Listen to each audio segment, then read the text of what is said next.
The Untold Truth About King Solomon. Solomon was a beloved king with an unpleasant history. The Bible is a complete and unbiased book that doesn't attempt to shield us from the imperfections of our heroes of faith. It is hard to think of kings fondly remembered in the Bible without including Solomon.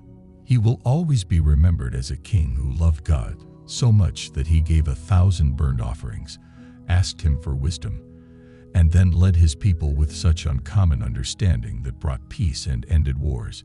1 Kings chapter 3, verses 3 to 14. Solomon showed his love for the Lord by walking according to the instructions given him by his father David, except that he offered sacrifices and burned incense on the high places. The king went to Gibeon to offer sacrifices, for that was the most important high place, and Solomon offered 1,000 burnt offerings on that altar at Gibeon. The Lord appeared to Solomon during the night in a dream, and God said, "Ask for whatever you want me to give you." Solomon answered, "You have shown great kindness to your servant, my father David, because he was faithful to you and righteous and upright in heart.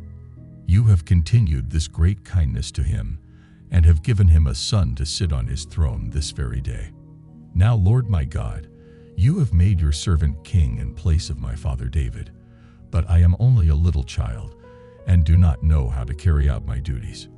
Your servant is here among the people you have chosen, a great people too numerous to count or number.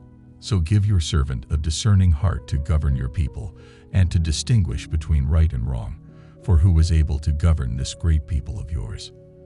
The Lord was pleased that Solomon had asked for this, so God said to him, "Since you have asked for this, and not for long life or wealth for yourself, nor have asked for the death of your enemies, but for discernment and administering justice, I will do what you have asked.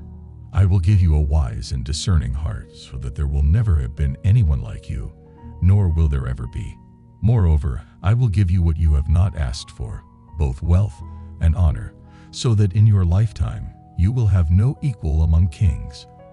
And if you walk in obedience to me, and keep my decrees and commands as David your father did, I will give you a long life." Solomon is famous for being so popular because of his depth, insight, and solutions.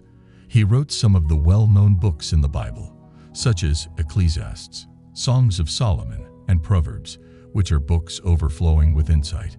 In these books, he wrote many wise words, quotes, songs, and proverbs, which are so full of depth that we still explore them today. Examples of these pearls of wisdom are Proverbs chapter 5 verses 1 and 2. "My son, pay attention to my wisdom. Turn your ear to my words of insight, that you may maintain discretion, and your lips may preserve knowledge." Proverbs chapter 9 verse 10. "The fear of the Lord is the beginning of wisdom, and knowledge of the Holy One is understanding." Ecclesiastes chapter 3 verses 1 and 11. "There is a time for everything, and a season for every activity under the heavens. He has made everything beautiful in its time. He has also set eternity in the human heart, yet no one can fathom what God has done from beginning to end." Solomon was a wise man that was hard to ignore and easy to love. This is why many people came from far and near to seek his wisdom, wealth, or counsel. 1 Kings chapter 10, verses 1 to 18. When the Queen of Sheba heard about the fame of Solomon and his relationship to the Lord, she came to test Solomon with hard questions, arriving at Jerusalem with a very great caravan, with camels carrying spices, large quantities of gold, and precious stones. She came to Solomon and talked with him about all that she had on her mind. Solomon answered all her questions. Nothing was too hard for the king to explain to her. When the Queen of Sheba saw all the wisdom of Solomon in the palace he had built, the food on his table, the seating of his officials, the attending servants in the robes, his cupbearers, and the burnt offerings he made at the temple of the Lord, she was overwhelmed. She said to the king, "The report I heard in my own country about your achievements and your wisdom is true, but I did not believe these things until I came and saw with my own eyes. Indeed, not even half was told me. In wisdom and wealth, you have far exceeded the report I heard. How happy your people must be, how happy your officials who continually stand before you and hear your wisdom." Praise be to the Lord your God, who has delighted in you and placed you on the throne of Israel because of the Lord's eternal love for Israel. He has made you king to maintain justice and righteousness. And she gave the king 120 talents of gold, large quantities of spices, and precious stones. Never again were so many spices brought in as those the Queen of Sheba gave to King Solomon. Hiram's ships brought gold from Ophir, and from there they brought great cargoes of almug and precious stones. The king used the almug to make supports for the temple of the Lord and for the royal palace, and to make harps and lyres for the musicians. So much almug has never been imported or seen since that day. King Solomon gave the Queen of Sheba all she desired and asked for besides what he had given her out of his royal bounty. Then she left and returned with her retinue to her own country.